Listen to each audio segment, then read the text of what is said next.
Mo ń wo cartoon ni torí pé olẹ́ṣin gan mójú òrí pé fíìmù ló ń ṣe yìí àmọ̀ràn bí ní Ọ̀yọ́.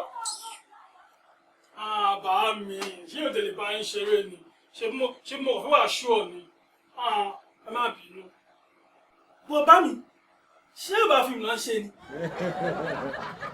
ṣé ò yọnu wọ́n tilẹ̀ olẹ́ṣin gan mójú òrí pé African Magic Yorùbá lọ́kọ̀ yìí kò tún bí mí lè pé ṣé no Indian film ni àti Philippines.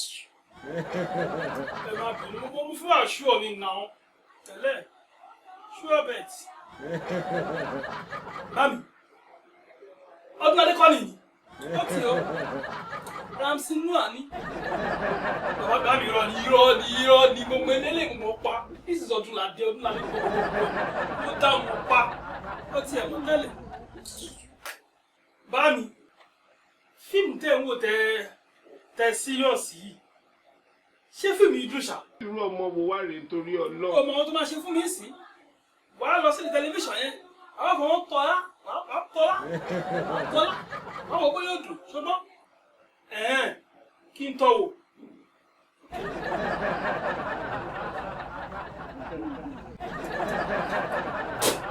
Bámi kò dùn náà fíìmù yóò dùn kẹ. Mo tán abẹ́nu mi ni.